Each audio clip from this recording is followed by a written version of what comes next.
대구 한우 맛집 경성한우가 10월 한 달간 점심 특선 언양 불고기 이벤트를 진행합니다. 가격 할인, 무한 서비스, 신선한 명품 한우와 가격에 놀라 다시 찾는 대구 한우 맛집 경성한우로 오세요. 대구를 빛내는 명소 한우의 진미 경성한우입니다.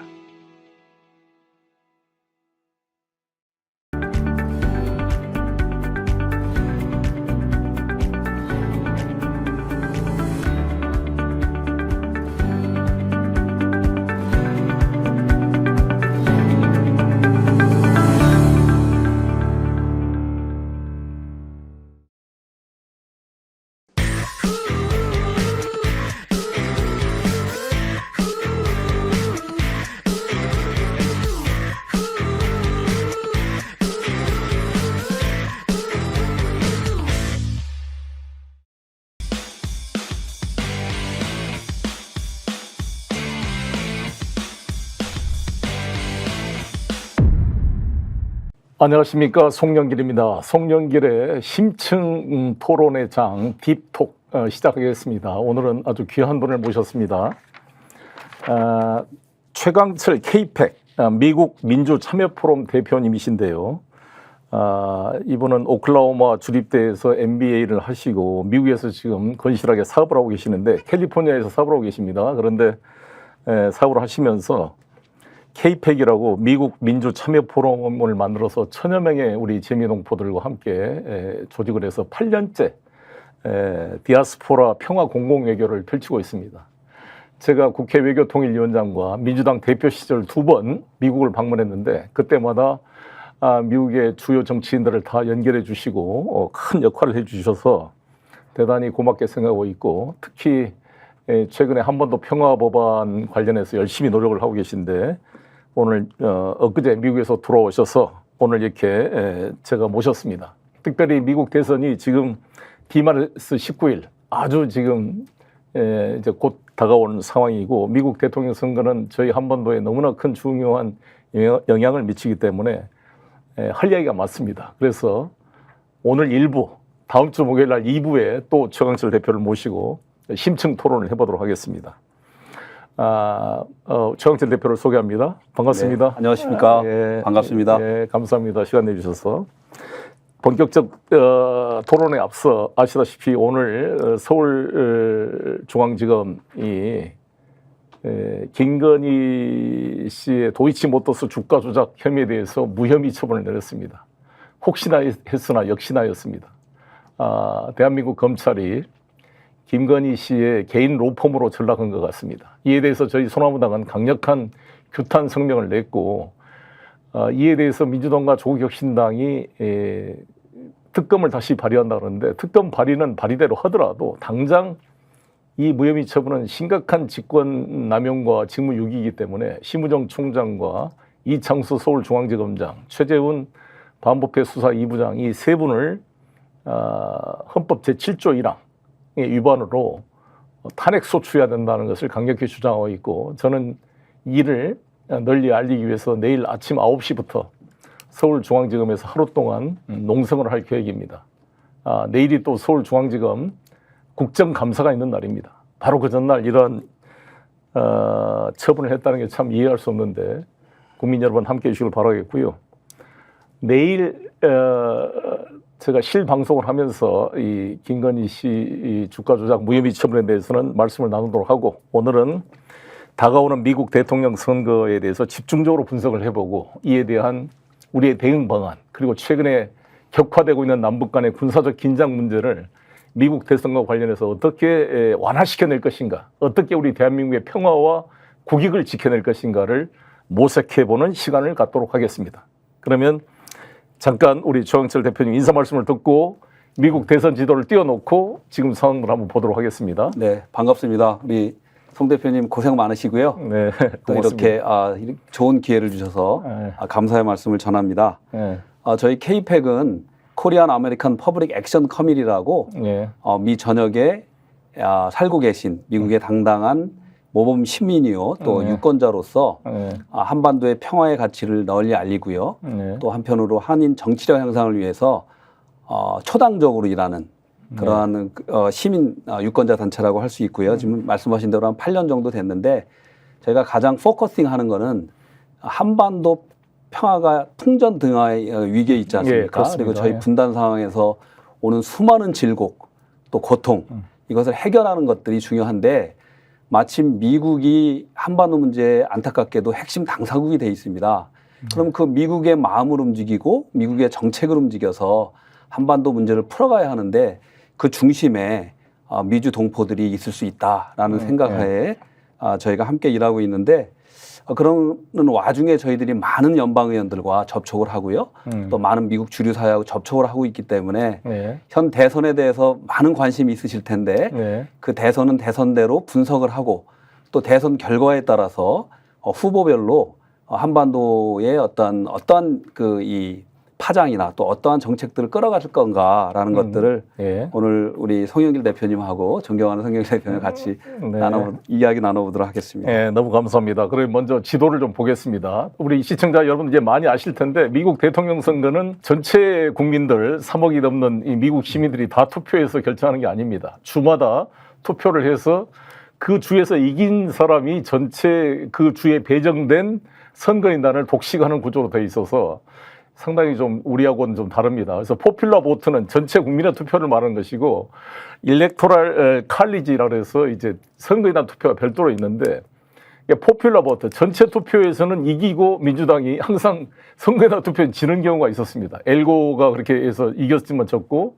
힐러리 클린턴도 지난번에 트럼프와 싸워서 약 300만 표를 이겼는데 전체 투표는 선거인단 투표에서 져버렸거든요. 그래서 한번 지도를 보면서 우리 최강철 대표님의 설명을 듣도록 하겠습니다. 예, 이렇게 보시듯이 미국은 모든 이번 11월 5일 날 미국 대선이 있고요. 또 대선과 더불어서 상원의원 3분의 1을 뽑고 하원의원 435명을 선출합니다. 주지사 17명? 주지사도 뽑게 되죠. 근데 보셨듯이 그 대통령은 어떻게 되느냐? 미국의 538개의 그러니까 각 주의 하원의원 수 플러스 상원의원 2명이라고 생각하시면 뭐 쉽게 생각하실 수 있는데요. 그러니까 538표의 과반수를 얻어야지 대선 대통령으로 270표. 270표입니다. 그런데 이제 지금 송 대표님 말씀하셨듯이 이미 미국은 각 주별로 그 성향이 좀 뚜렷하게 드러나 있어요. 그래서 예를 들면 캘리포니아주라든가 뉴욕주 같은 경우는 민주당의 뭐 초강세고요. 또 나머지 미 중부 지역이라든가 또 대표적인 텍사스라든가 플로리다 같은 경우는 대체적으로 그러니까 공화당에 이제 거의 이렇게 쏠려 있는 형편입니다. 그래서 미국은 그러니까 위너 테이크스 올이라 그래서 그 선거 거기서 다수를 차지하는 사람들이 그 선거인단을 다 차지하기 때문에 현재 기본적으로 예상되는 해리스 부통령하고 트럼프 전 대통령의 표는 현재로서는 226대 219다. 이제 확보된 거는 이거는 이제 이미 베이스로 이제 깔려 있는 거고요. 그래서 사실 저희가 딴 건 볼 게 없이 그렇습니다. 93개 선거인단이 달려 있는 경합주 스윙 스테이트를 보는 게 이제 일반적입니다. 그래서 현재 러스트벨트로 알려져 있는 위스콘신, 미시간, 펜실바니아가 있고요. 그리고 이제 밑에 선벨트라고 알려진 노스캐롤라이나, 조지아, 애리조나 그리고 네바다까지 이렇게 구성되어 있는데 여기에서 어떻게 승부가 갈리느냐에 따라서 이 대선의 결과가 나오겠지만 현재 모든 것들의 포커스는 실질적으로는 미시간과 펜실바니아에 지금 쏠려 있습니다. 보시면 이 시청자 여러분 지도를 보시면 좌측 아래 캘리포니아 바로 옆에 있는 게 네바다고요. 애리조나입니다. 이게 선벨트라고 합니다. 서부 쪽 선벨트고 우측에 보시면 플로리다 바로 위쪽에 있는 조지아하고 노스캐롤라이나 이게 이제 동부 쪽에 동남부 쪽에 있는 선벨트입니다. 이 네 개 주가 지금 소위 말하는 스윙보트 블루로 갈 거냐 레드로 갈 거냐 지금 스윙보트가 있고요. 그 이제 5대5 주변을 보면 여기를 러스트벨트라 그러는데요. 왜 러스트벨트냐? 디트로이트 같은 자동차 산업이 빠져가지고 녹슨 벨트가 됐다 그래서 러스트벨트인데 바로 좌측에 10명의 선거인단은 위스콘신이 있고 바로 오데오 옆에 미시간이 있고요. 우측에 이제 펜실버니아가 있는데 펜실버니아가 19개 석으로 제일 많습니다. 필라델피아가 저기 펜실버니아 수도인데 필라델피아가 저희 인천시와 자매도시여서 제가 인천시장 때 방문해서 만나본 적도 있는데 필라델피아에 우리 한인들이 많이 살고 또 조지아 아틀란타 이쪽에도 한인들이 많이 살죠. 예, 배 이상 늘었습니다. 예, 한인들의 영향력에 대해서 한번 설명해 주시죠. 얼마 전에 미국의 그 폴리티코에서 중요한 또 그 기사가 하나 나왔습니다. 한인들 관련해서 예. 조지아의 한인 투표 표심이 굉장히 중요한 시점이다. 예, 예. 보통 이제 우리 미국에 260만 명의 미국 동포들이 있습니다. 재미동포가. 예, 재미동포가. 그 260만. 중에서 예. 140만 정도가 이제 등록돼서 선거에 투표권. 참여하는 네. 투표권이 있는 네. 우리 투표권자로 보고 있는데요. 네. 조지아 같은 경우가 대표적으로 한인 기업들이 굉장히 많이 진출하면서 네. 거기에 한인의 인구도 늘고 유권자들도 많이 늘어났습니다. 그런데 조지아주가 지난 대선에서 예. 12,000표 차이로 바이든 대통령이 이기면서 예. 트럼프 그렇죠. 대통령이 예. 거기 이제 그 그렇죠. 선거 불복 문제가 나왔던 대표적인 네, 주거든요. 그렇죠. 그게 조지아. 12,000표라는 거는 한인표가 한 제가 일단 10몇만 표 정도 된다고 보는데 야, 한 10, 대단하네. 예. 네. 그런데 굉장히 중요하게 된 네. 거죠. 네. 지금 말씀하셨듯이 아틀란타 조지아뿐만이 아니라 필라델피아, 네.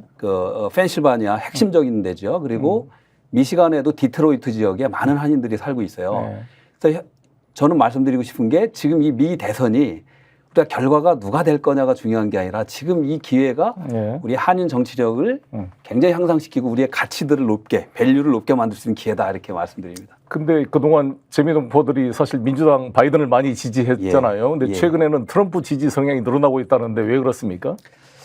굉장히 중요한 말씀인데요. 네. 지금 한편으로는 그 미국 다른 일반적인 그 어떤 평가와 같이 경제 부분에 있어서는 또 이민자 문제 그리고 또 그러니까 인플레이션 그리고 이민자 그리고 국경 문제 이런 문제에 대해서는 사실 트럼프가 훨씬 더 많은 점수를 갖고 있는데 물론 한인도 성향이 보수 성향도 있을 수 있고 진보 성향들이 있을 수 있잖아요. 네. 근데 대체적으로는 한인들은 그래도 이제 이민자 정책에 있어서 좀 더 페이버를 갖고 있는 이제 민주당에 많이 투표를 한 편이었어요. 그렇죠. 좀 이제 보수적이거나 또는 복음주의적인 그 크리스찬 같은 경우는 그 낙태 문제라든가 여러 가지 그런 이슈들 때문에 이제 트럼프를 찍었었는데 약간 경제적인 이슈들도 있고요.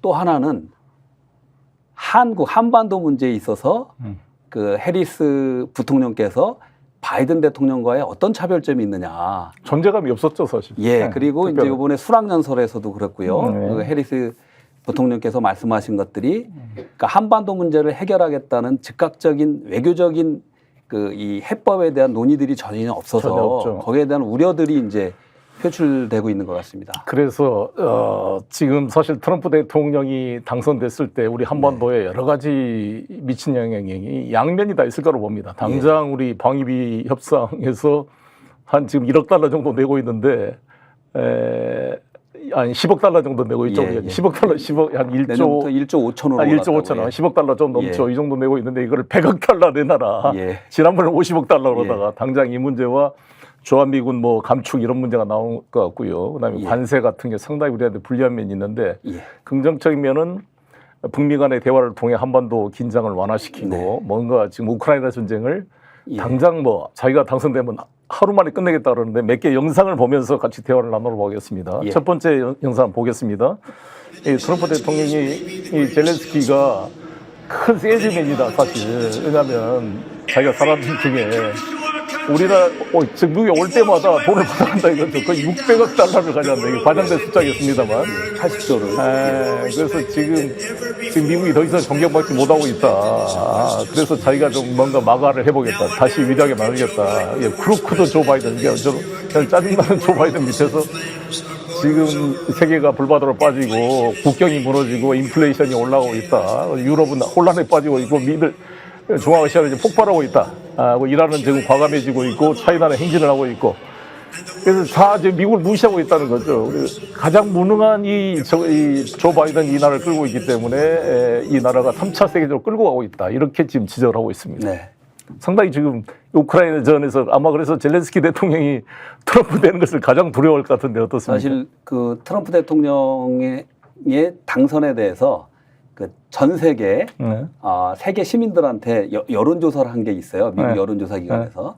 그래서 대부분 나라에서는 사실 트럼프의 당선을 싫어하는데 가장 대표적으로 압도적으로 싫어하는 나라가 두 나라가 있었는데 네. 그 나라가 이제 일본하고 사실 한국이었어요. 네. 근데 그거는 이제 나중에 또 설명을 하고요. 네.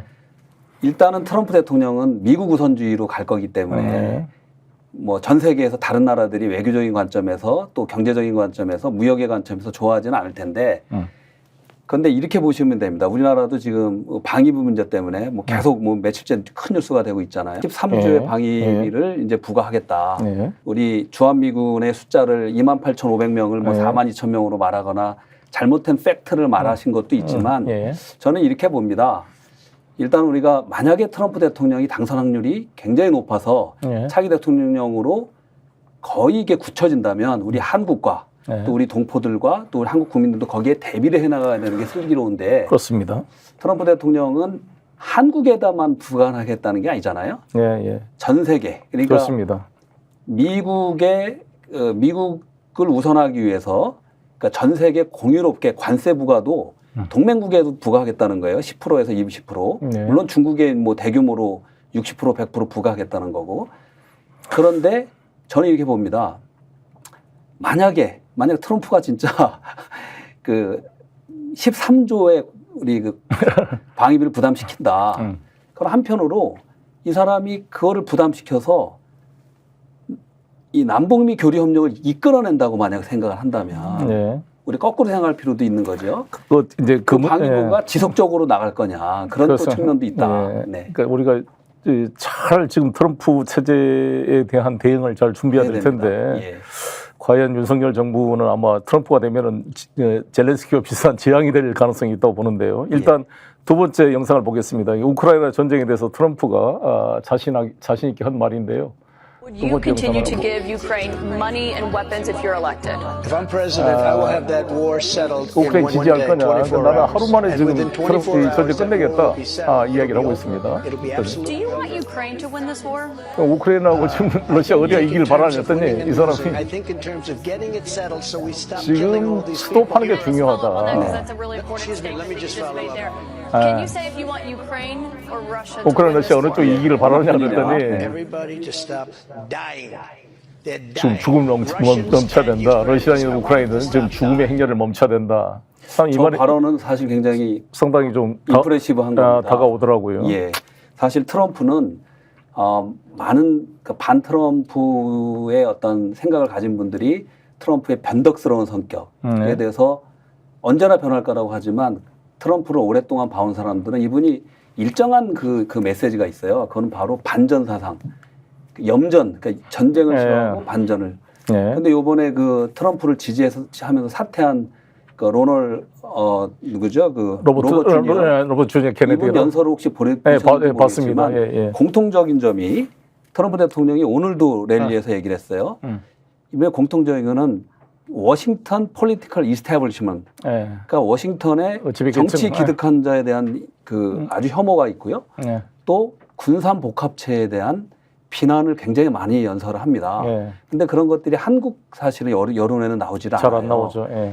그래서 이분은 만약 저게 사실이라면 신속하게 우크라이나 전쟁이나 중동 전쟁도 막겠다.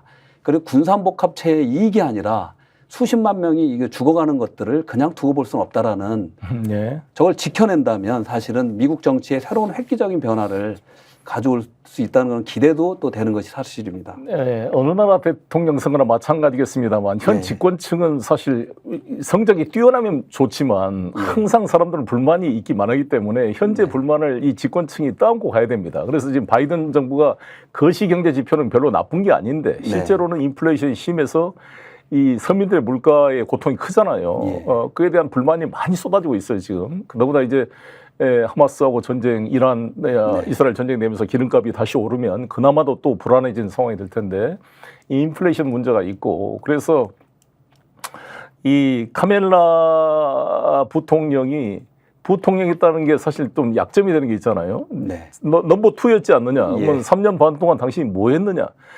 차별화를 사실 이 노태우 대통령은 전두환과 차별화를 통해서 6.29 선언을 했고 전두환 대통령이 그를 용인해 줬잖아요. 나를 받고 지나가라. 예. 그래서 보통 사람들의 시대를 연다 그래서 노태우가 당선이 됐습니다. 근데 지난번 대선 때 우리 이재명 후보와 문재인 대통령의 관계는 그 차별화를 잘 못했어요. 문재인 정부에서 그걸 잘 수용을 안 해줬고 이재명 대표도 세력이 없다 보니까 문재인 걸 끌어안다 보니까 제대로 차별화를 못했잖아요. 네. 제가 당대표 시절에 이재명이 되는 것도 정권 교체다. 이재명 후보가 문재인 정부에서 총리를 했냐 장관을 했냐 오히려 기소돼가지고 죽을 뻔했잖아요. 예. 그 물론 윤석열 검찰이었지만 어찌됐건 문재인 정부 안에서 기소돼서 경기도지사직이 날아갈 뻔했다고요. 네. 따라서 차별화도 됐어요. 근데 지금 카멜라는 부통령을 했으니까 바이든과 차별하기가 어렵잖아요. 예. 그래서 이 문제에 대해서 공격을 하니까 잘 답변을 못해요. 이게 가장 큰 취약점인 것 같은데 한번 영상 보겠습니다. Well, would you have done something differently? 너 뭐 바이든 4년 동안 바이든 대통령과 의견이 다른 게 있었냐 물어봤더니 특별하게 다른 게 생각나는 게 없다. 예. 왜 저렇게 좀 너무 바보처럼 답변했는지 사실 저 발언이 오늘 가장 큰 지금 좀 핵심적인 아킬레스건이 예. 되고 있잖아요. 이건 뒤에 또 나올 테니까 한번 다시 보도록 하고. 그다음에 네 번째 이제 푸틴이 살인자다. 그래서 국제사법재판소에 지금 제소돼 있잖아요. 푸틴이 살인자라고 그러니까 이에 대해서 트럼프가 답변을 보십시오. 이게 좀 트럼프의 매력인 것 같은데 한번 보겠습니다. 다음 네 번째 영상을요. 예, 앵커가 물어봅니다. 푸틴이 살인자 아니냐? 우리도 살인자가 많다 주변에. 우리나라가 이노센트 무죄라고 생각하느냐? 네. 미국 이를 말한 거죠. 이 킬러가 없다 이렇게 말하니까 예, 봐라 우리가 많이 했다. 우리도 많이 실수를 저질렀고 이라크 전쟁을 통해서 수많은 사람이 죽었다. Okay, but a lot of people were killed. So a lot of killers around, believe me. 많은 살인자들이 우리 주변에도 있다. 그러니까 여기서도 지금 이거 정말 보셨지만 이런 발언을 미국 지도자는 처음인 것 같은데 저는. 맞습니다. 그래서 사실은 미국의 주요 언론들, 그러니까 네. 팍스뉴스를 제외한 모든 언론 그리고 금융, 네. 그러니까 아까 트럼프나 뭐 그쪽에서 얘기하는 워싱턴 폴리티컬 이스테이플먼트가 네. 대놓고 모두가 트럼프를 사실 반대하는 거예요. 그게 나타나는 게 사실은 지금 선거 자금에서 네. 사람들은 잘 모르지만 트럼프가 부자 출신, 기업인 출신이니까 돈이 많을 거라고 생각하지만 네. 선거 자금 모금은 사실 반 정도도 그렇죠. 못 카멜라 모은 훨씬 거예요. 많죠. 그래서 이제 사실 지금 어떻게 운동을 하냐?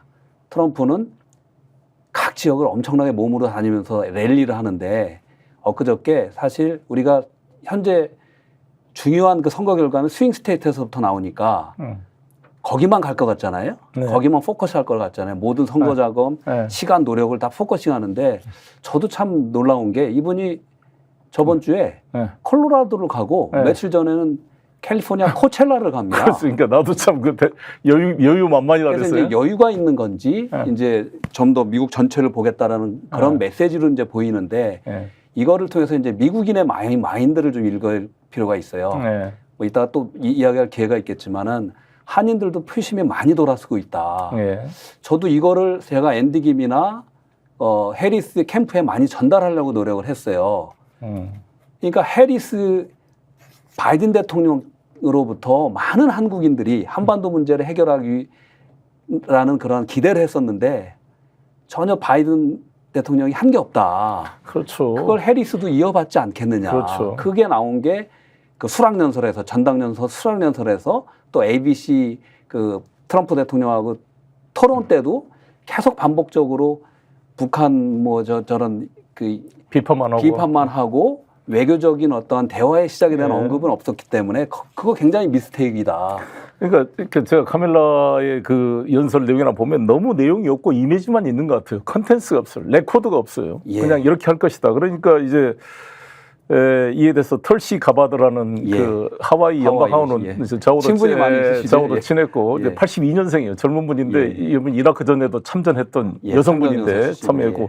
원래 사모아 출신입니다. 이분이. 예. 예. 근데 이분이 민주당 그 대선 후보로 그 카멜라 해리스랑 같이 경선도 했던 분이에요. 저번 예, 때, 지난 대선 때 2020년에. 조 바이든 나올 때. 예. 근데 최근에 작년인가요? 탈당을 해가지고 지금 인디펜던트 이게 무소속으로 있으면서 트럼프를 지지하고 있는데 네. 지지한 이유에 대한 영상을 잠깐 예. 보겠습니다. 우리 털씨가 받아가요. 이 카멜라한테 투표하는 것은 딕 체니하고 투표한 거 똑같다 이런 이야기를 합니다. 네. 그러니까 자기 이제 무소속하고 옛날에 민주당 동료들에 대해서 이야기를 하는데요. 딕 체니가 이 선택을 명확하게 해줬다는 거죠. 네. 카멜라 해리스가 카멜라한테 투표하는 건 딕 체니한테 투표가 똑같다. 딕 체니가 누구냐? 지금 중동정 이라크전을 준비한 사람이 딕 체니잖아요. 예. 여러분 바이스라는 영화 보셨습니까? 그 딕 체니가 사실상 럼스펠드하고 뭣도 모르는 조지 W 부시를 조종해가지고 이 이라크전을 만든 사람 주범입니다, 사실. 맞습니다. 그래서 딕 체니의 딸 리즈 체니가 지금 그 공화당 그 연방 하원 의원이잖아요. 근데 삼선 의원이가 되죠. 떨어졌습니다. 지난번에 예, 떨어졌죠. 이번에, 그러니까 이 사람이 지금 이 카멜라 해리스를 지지하고 있거든요. 네. 이 사람이 그러니까 이 지금 털시 가바드가 이야기한 것처럼 딕 체니와 럼스펠드와 존 볼튼, 북미 회담을 방해했던 존 볼튼이 다 지금 카멜라 해리스를 지지하고 있는 거잖아요. 그래서 이 사람들이 해리스를 지지하는 무엇을 의미하냐? 지금 팍스의 터클슨하고 지금 대담하는 거죠. 이 정도면 됐습니다. 이 정도 영상을 봤고요. 이제 가장 중요한 영상이 이제 마지막 영상으로 이 팍스뉴스 인터뷰에 카멜라가 한 내용입니다. 아마 이게 정영철 대표님께서 아무래도 최근 가장 쟁점이 된 인터뷰였다는데 한번 보겠습니다. 유사한 건데 이 79%의 미국인들이 지금 잘못된 길을 가고 있다. 그래서 근데 너는 3년 반 동안 그 오피스에 지금 오발 지금 백악관에 있었는데 뭘 했냐라고 이제 물어보는 겁니다. That is what they're saying. 79% of them. Why are they saying that? If you're turning the page, you've been in office for 3.5 years. And Donald Trump has been running for office. 근데 donald 출마해봐 뭔 상황이냐고. 그러니까 이게 질문에 대한 정확한 답을 못하는 것 같아요. 그러니까 질문을 다시 설명한다든지 생뚱맞던 말을 하니까 이게 좀 정확하지가 않아요. 사람이 그렇지 않습니까? 어떻습니까 평가가? 예, 지금 말씀하셨듯이 이게 이제 반복적으로 문제가 되고 있는데요. 그러니까 카말라 해리스는 부통령이잖아요. 현직 부통령. 그런데 바이든 대통령 임기 동안에 적어도 일주일에 한 번씩은 대통령을 봤었다는 거예요. 그러면 지금 이 바이든 대통령이 그 물러나게 된 계기가 뭐냐면 치매와 그 이 인지력 저하인데 그렇죠. 옆에서 그걸 몰랐냐는 그걸 놔뒀다가 그걸 정치적으로 이용한 게 아니냐라는 질문이 하나 있는 거고요. 또 하나는 수많은 바이든 대통령이 어쨌든 실패로 됐던 정책에 옆에 있었던 주인공 아니냐. 그게 대표적인 게 이제 국경 문제 그 정책이 되는 거예요. 국경 정책에서는 짜르로 임명이 됐거든요. 책임자로. 근데 사실은 그 책임자로 임명되고 나서도 3개월 동안 남미를 한 번도 방문을 안 했어요. 그러니까 현장을 안 가봤대요. 안 가서 그 중요한 인터뷰에서 그 앵커가 왜 안 가냐 그랬더니 크게 이제 헛웃음을 웃으시면서 나 유럽도 안 가봤어요 하는 그러니까 이제 이런 것들이 이제 사실은 미국 유권자들은 굉장히 합리적입니다. 그러니까 카말라 해리스가 사실은 그 민주당의 대선 후보로 바뀌면서 되면서 사실은 이 싸움은 저희가 볼 때 트럼프 대 해리스의 선거가 아닙니다. 이건 트럼프와 반 트럼프의 어떻게 싸움으로 보이는 거예요. 그래서 이제 해리스 대통령이 미국을 이끌어갈 수 있는 진정한 리더십과 강인함이 있느냐, 또 그러한 지혜와 전략이 있느냐에 대한 그러니까 지속적인 질문들을 이제 언론으로부터 받고 있는 거고요. 그 속에서 이제 지지율은 거의 박빙으로 바뀌었다. 그런 상황으로 온 것 같습니다. 그리고 또 하나는 우리 그 대표님도 그 일론 머스크 굉장히 좋아하시잖아요. 저는 얼마 전에 이제 펜실바니아에서 트럼프 대통령 캠페인을 할 때 일론 머스크가 합류해서 연설한 적이 있는데 짧은 연설이었지만 만세를 부르면서 이렇게 점프하는 그런 사진이 기억나실 거예요. 그때 일론 머스크가 한 말이 미국의 경제와 제도 개혁뿐만이 아니라 민주주의를 위해서도 트럼프가 꼭 당선이 돼야 된다는 말을 했습니다. 그거 어떻게 우리 송 대표님 보시는지 그 말의 의미에 대해서. 그러니까 이게 민주주의라는 게 이 모든 권력은 남용될 수밖에 없거든요. 그러니까 우리 문재인 정부 때 우리는 뭐 집권당이었으니까 별 문제 의식을 못 느꼈겠지만 그때 이 문재인 정부를 사기를 쳐가지고 적폐청산한 미명하에 수많은 사람을 잡아들이고 5명이 자살하게 만들었던 세력이 바로 윤석열 이 정치검찰 세력이었거든요. 그때 변희재 대표도 그때 구속된 거잖아요. 근데 우리는 잘 몰랐죠. 진영 논리에. 그러나 지금 뒤에 이렇게 보니까 그때도 똑같이 이런 탄압이 있었어요. 정도의 차이는 있었지만. 근데 그 세력이 그대로 문재인 정부를 속여가지고 권력을 잡은 다음에 대통령, 대법원장 다 구속시켜서 정보를 다 획득하고 이거를 가지고 자신들이 이제 권력을 쿠데타로 잡은 거잖아요. 예, 마찬가지로 지금 아까 털시 가바드도 자기가 세큐리티의 그 블랙리스트에 올라와 있다고 그러더라고요. 미국에. 즉 예. 자기가 전직 연방 하원의원인데 예. 바이든을 비판했다고. 그래서 네. 털시 가바드가 계속 지금 컴플레인하고 있습니다. 자기가 공항에 갈 때 별도로 자기를 수색한다는 거죠. 이런 모욕을 당하고 있다. 이게 서베일런스, 이게 예. 감시를 당하고 있다. 이렇게 예. 표현을 하고 있고 똑같이 근데 트럼프도 마찬가지일 거예요. 서로가 네. 마찬가지인데, 그러니까 흑백 논리로 볼 수 없는 모든 권력의 남용 가능성이 있다는 점을 지적하고 특히 네.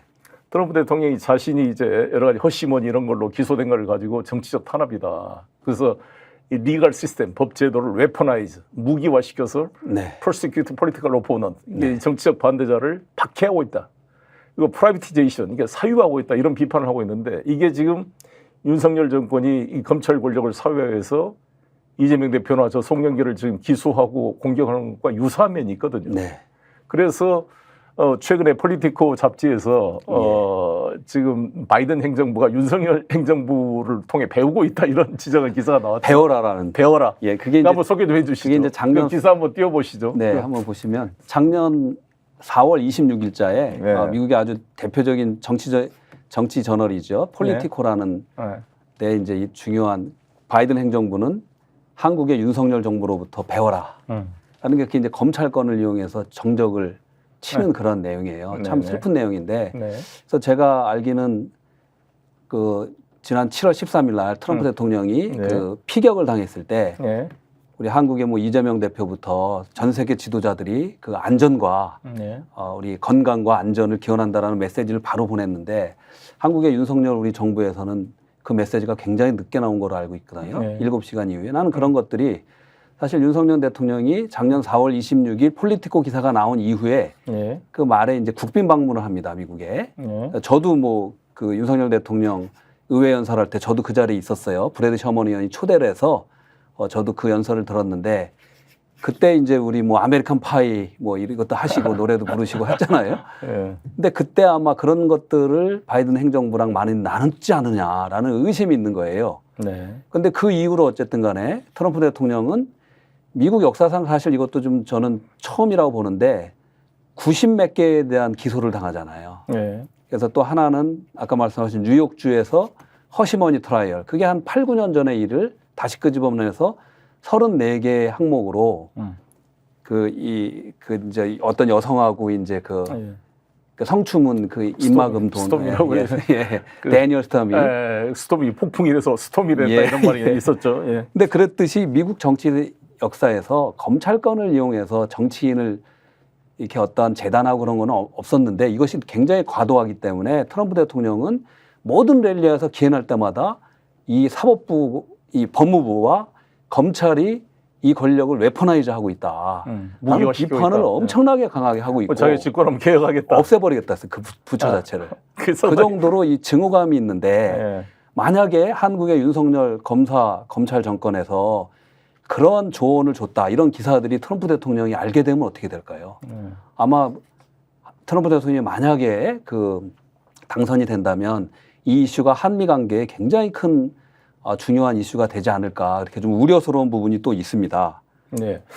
우리나라 입장에서는 한미 관계가 매우 중요합니다. 예. 특히 그 윤석열 대통령 한미 동맹 강화를 입버릇처럼 이렇게 떠들고 다닌 분인데, 아니, 한미 동맹 우리가 보수든 집어든 중요하게 생각하지 않는 사람이 있습니까? 예. 저 같은 사람도 한미 관계, 한미 FTA를 제가 가장 강력히 추진했던 특위위원장이었습니다. 알고 계시죠? 예.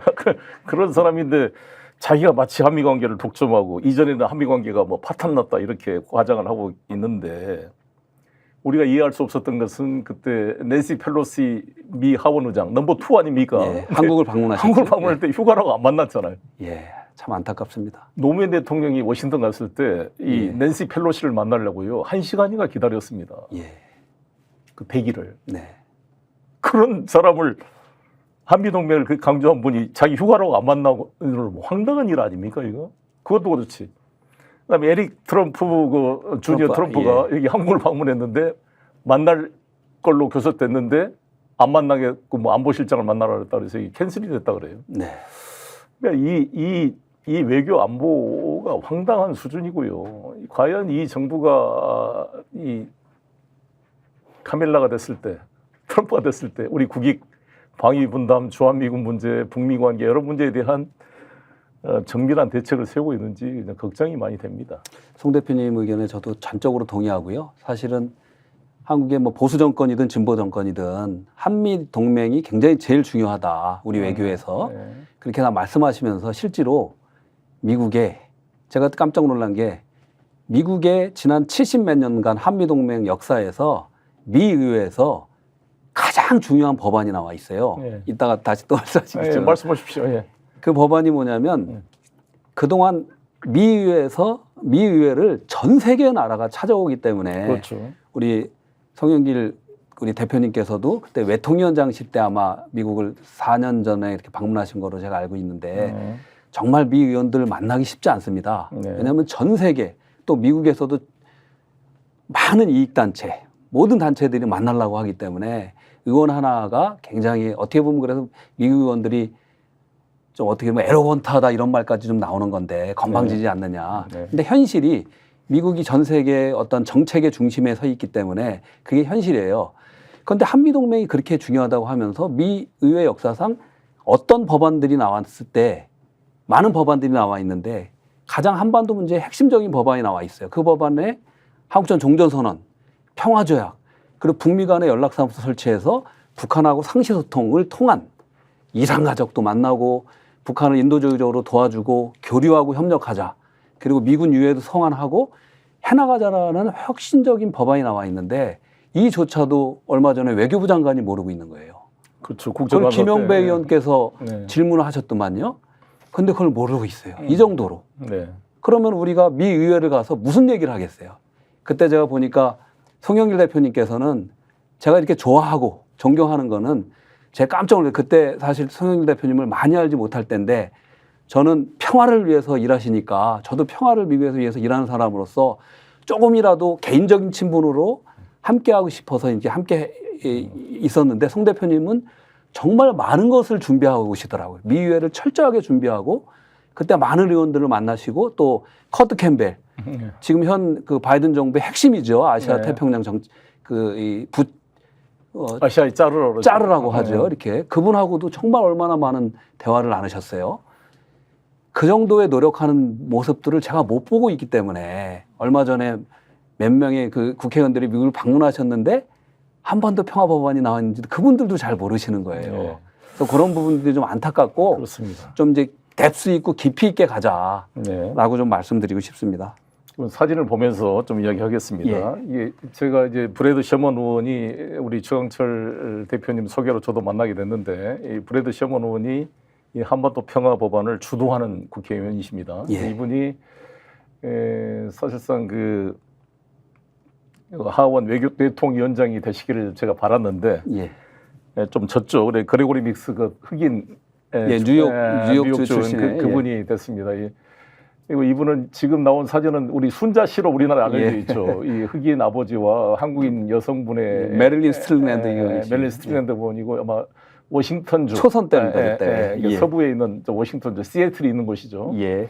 그곳 그 지금 삼선 의원이 이번에 삼선 이제 도전하시는 삼선 도전이 됩니다. 미국은 연방 하원 의원이 임기가 2년입니다. 그래서 예. 금방 선수가 늘어나는데 이번에 3선에 도전하는데 아마 당선되시겠죠. 그 당선율이 뭐 거의 99%입니다. 예. 그분이 돼서 이분을 만난. 그다음 사진을 보면 이제 그때 제가 우리 최강철 대표님과 함께 이분이 그레고리 믹스 그때 당시 하원 외교위원장이셨죠. 하원 외교위원장이었고요. 커트 캠벨이 사실상 이제 블링컨 그 국무장관보다 더 선배고 외교적으로 관록 있는 분이 있는데 이분하고 참 많은 대화를 나눴습니다. 그래서 아마 이 미국은 의회가 중요하잖아요. 네, 근데 그렇습니다. 그 윤석열 대통령이 미국 와가지고 뭐 바이든이냐 난리면이냐 뭐 청각 실험을 했는데 국회 이 새끼들 뭐 이게 미국 국회가 아니라 우리나라 국회다 이렇게 변명했는데 우리나라 국회면 이 새끼들이라고 욕을 해도 되는 겁니까? 그러니까 이렇게 의회를 무시하는 대통령의 태도가 미국에서도 그대로 나타나서 미국 의회도 제대로 이해를 못하는 거잖아요. 공부도 안 하고 그냥 행정부만 만나고 가고. 근데 미국은 의원이 매우 중요하고 사실 의회 권력이 매우 중요한데 우리의 외교가 매우 취약한 느낌이 듭니다. 그런 공백을 메꿔서 우리 한반도 평화와 대한민국 국익을 위해서 뛰고 계신 우리 케이펙 미조 참여포럼 회원 여러분께 감사를 드리고 우리 네. 정철 대표님께 존경을 보냅니다.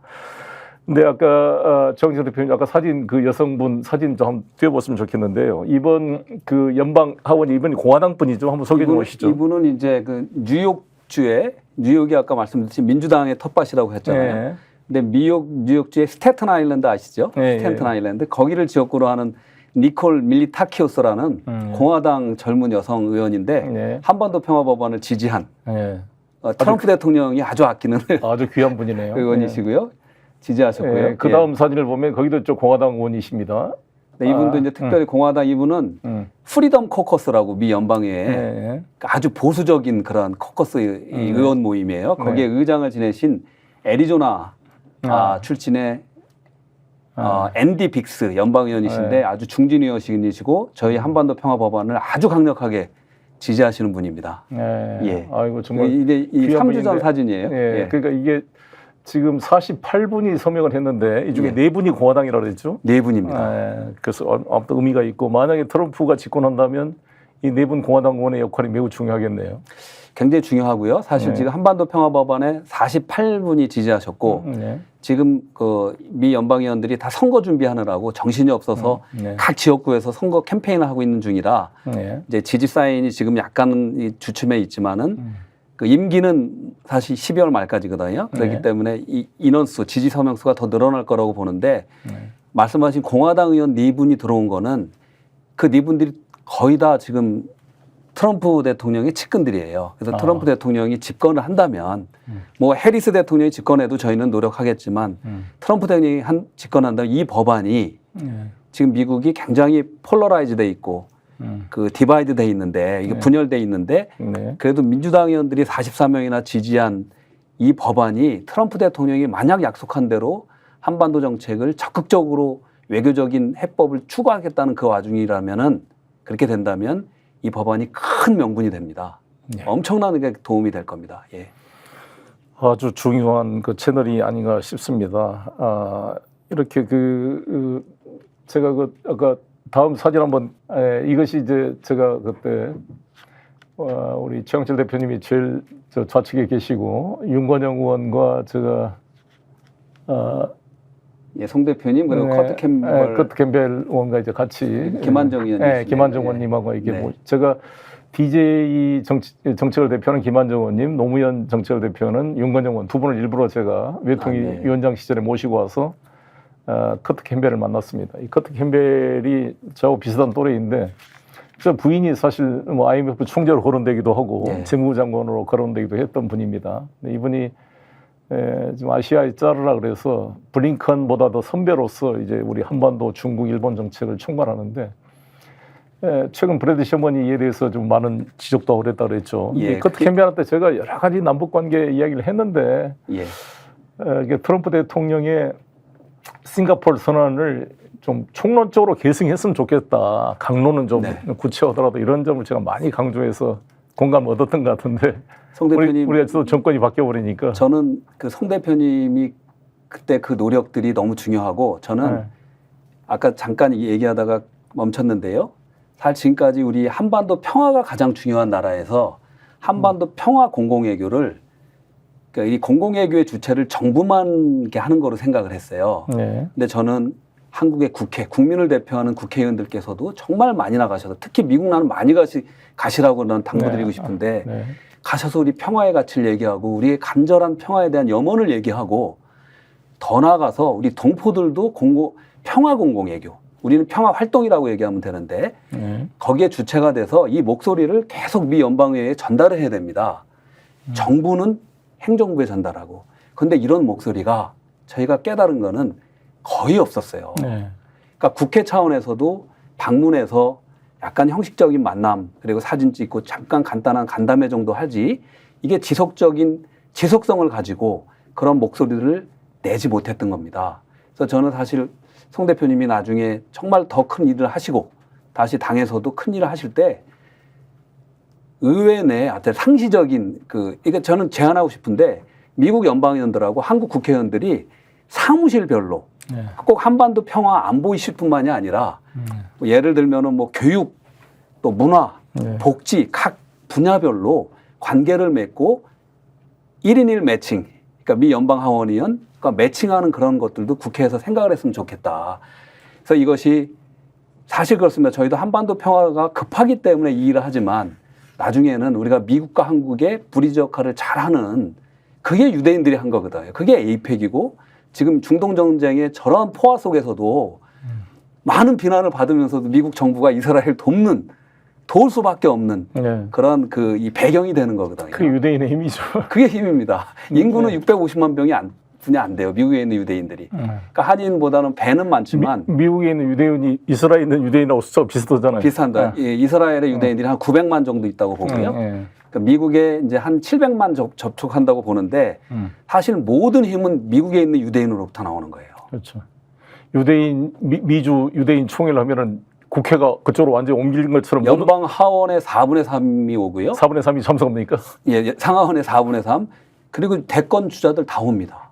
그게 힘이죠. 힘입니다. 지금 사실 카말라 해리스도 민주당 내에서 사실은 그 이 인권과 팔레스타인의 어떤 그 이스라엘을 싫어하는 국회의원들도 꽤 있어요. 소수지만. 그래서 거기에서 굉장히 이게 트랩에 좀 갇혀 있는 부분도 있어요. 그런데 그렇죠. 카말라 해리스 부통령도 이스라엘을 지지할 수밖에 없는 힘은 이스라엘의 힘이에요. 그래서 제가 하나 말씀드리고 싶은데 여기에서 셔먼 의원께서 한반도 평화법안을 발의한 브레이 셔먼 의원께서 아까 말씀하신 딕 체니를 엄청나게 비난합니다.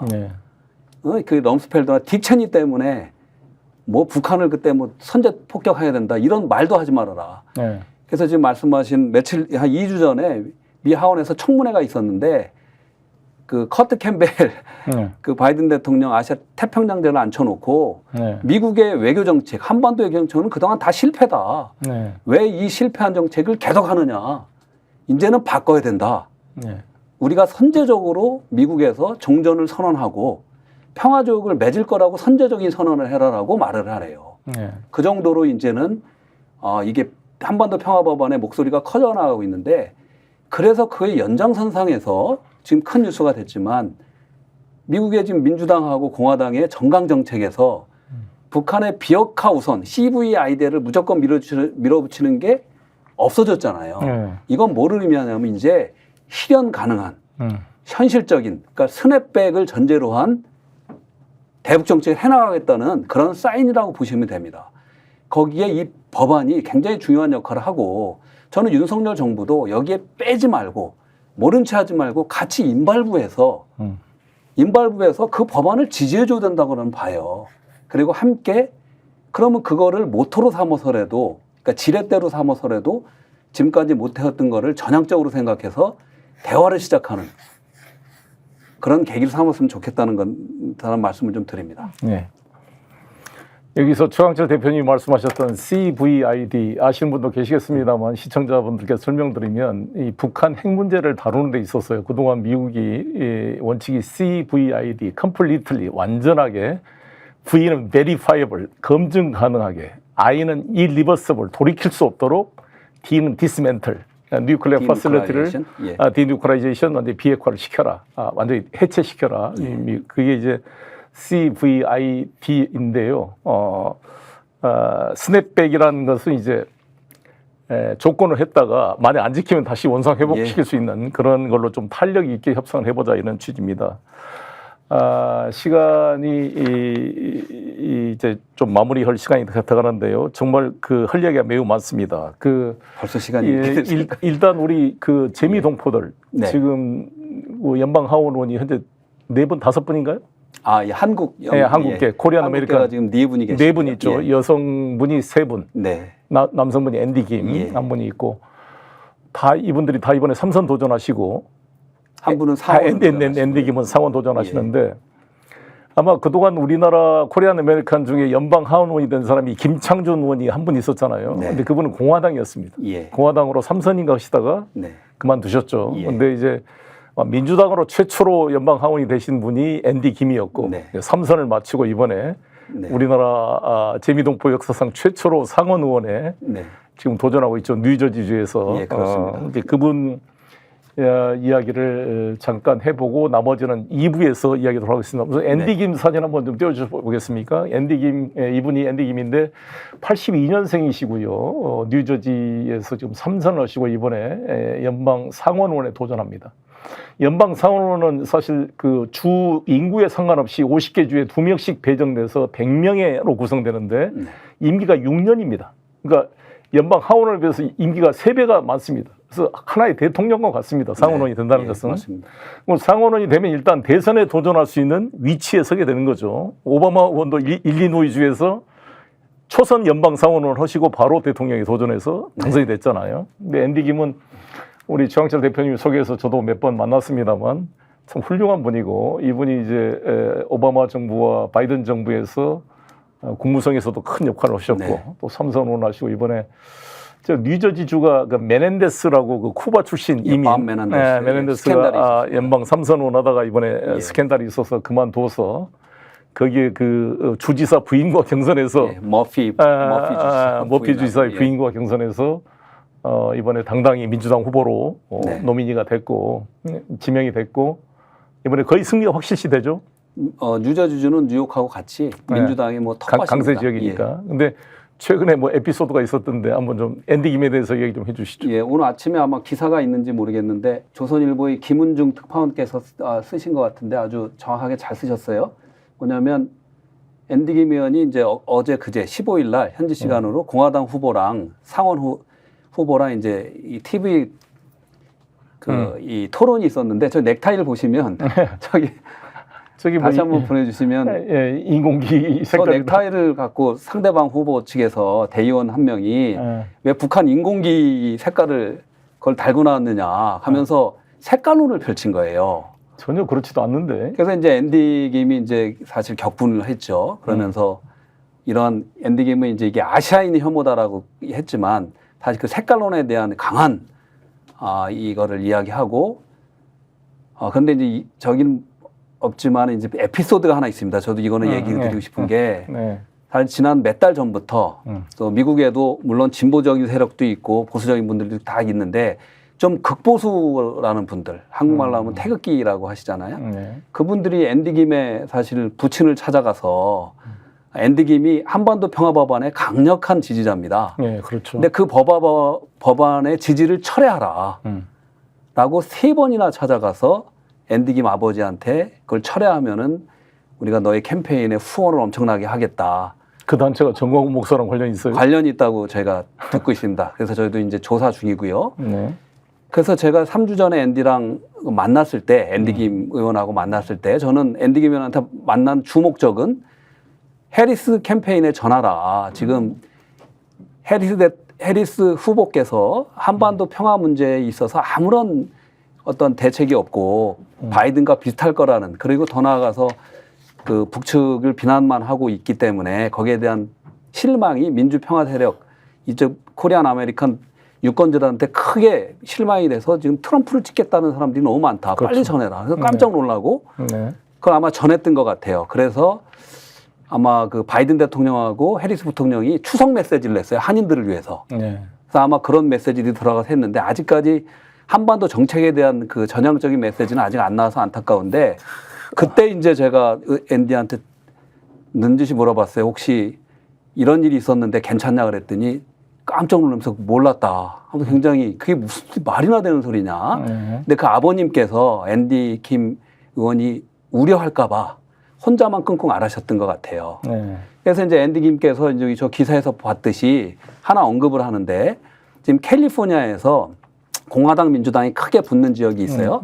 거기가 한국계 의원이 이제 미셸 스틸 박 의원이라고 계신데 그분이 이제 항상 그 이념 색깔론을 갖고 이제 선거운동을 하시는데 저희도 그게 좀 안타까운데 지금 그 지역에 민주당에서 베트남계 데릭 트렌이라는 베트남 이민 역사상 처음으로 이제 하원의원에 도전하는 의원이 나왔는데 이 양반이 보트 피플, 그러니까 베트남의 공산주의가 싫어서 나온 사람이에요. 그 아버님이. 근데 이 사람을 또 그 공산주의를 뭐 이렇게 추정한다. 이런 식으로 선거운동을 해서 앤디 김이 우리 한국계지만 강하게 이제 비판을 하는 그런 기사가 나온 겁니다.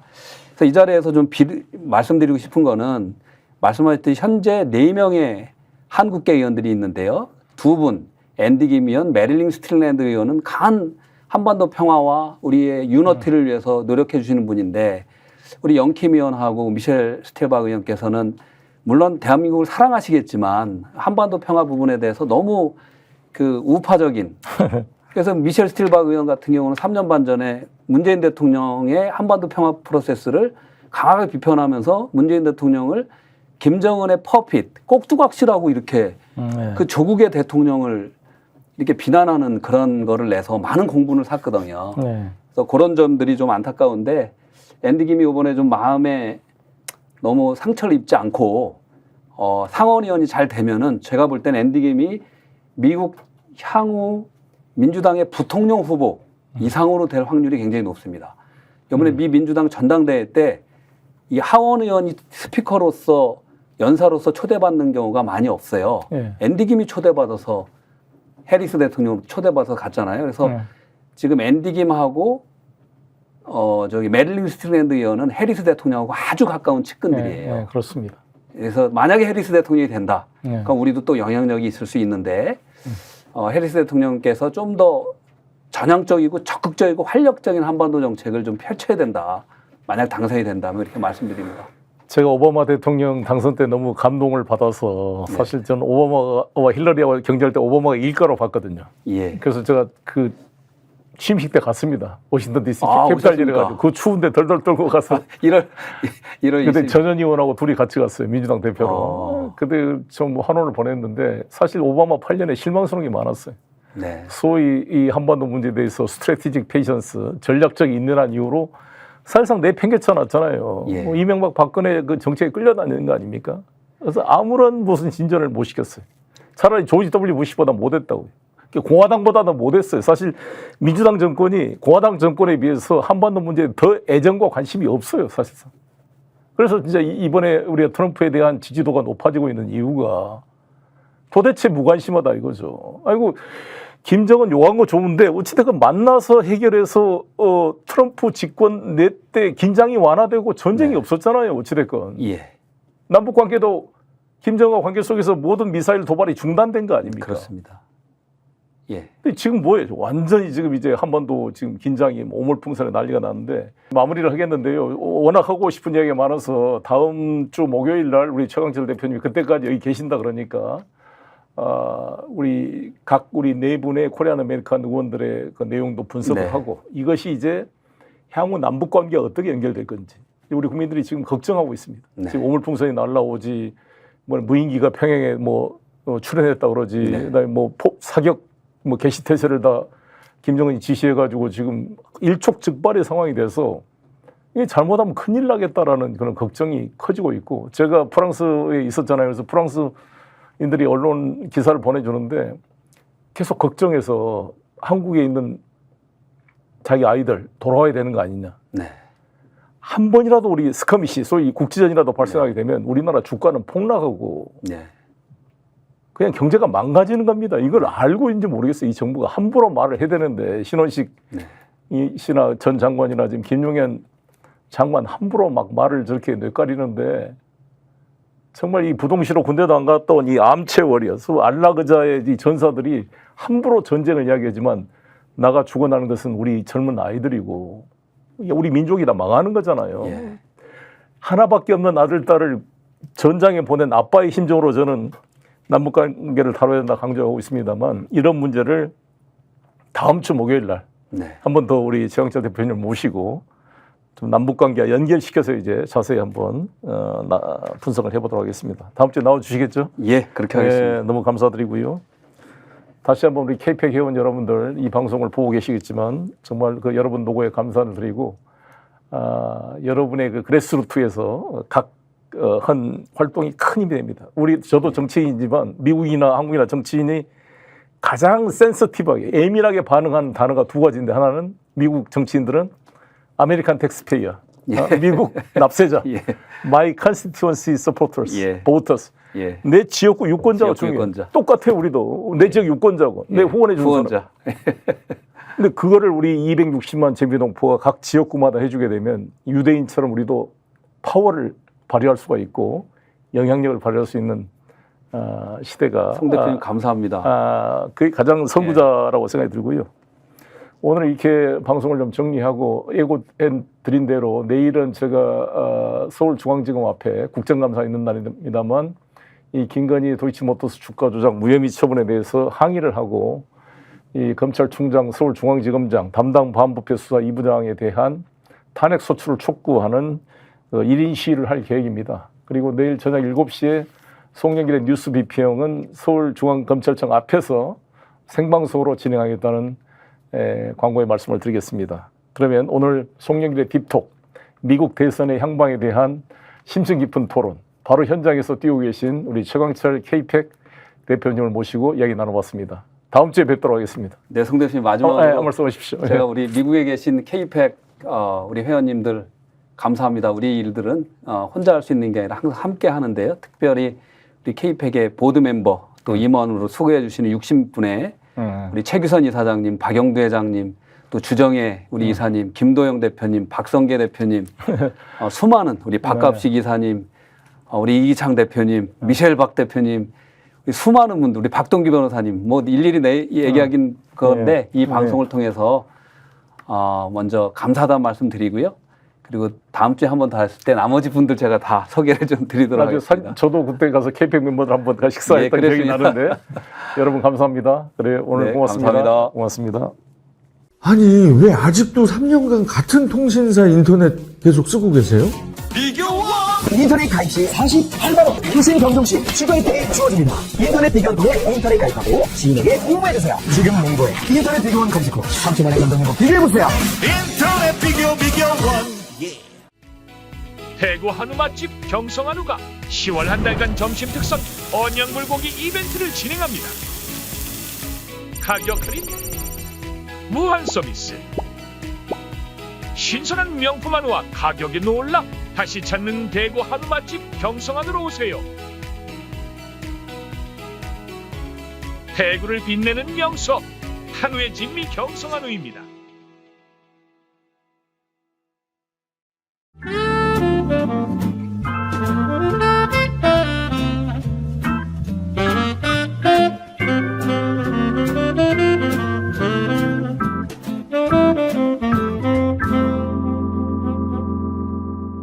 보험에도 점검이 필요합니다.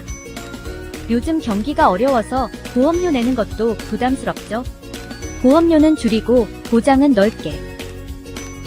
건강보험도 자동차 보험도 나에게 맞춤 보장. 믿을 수 있는 보험 전문가들. 믿을 수 있다 더 착한 보험. 본 광고는 손해보험 광고 심의 기준을 준수하였으며 유효기간은 심의 결과 통보일로부터 1년입니다. 스픽스는 말하는 언론입니다. 대세는 유튜브, 그중에서 스픽스. 좋아요, 댓글, 구독, 알림 설정. 여러분이 저희를 사랑해 주시고 우리가 여러분을 사랑하는 4가지 방법입니다.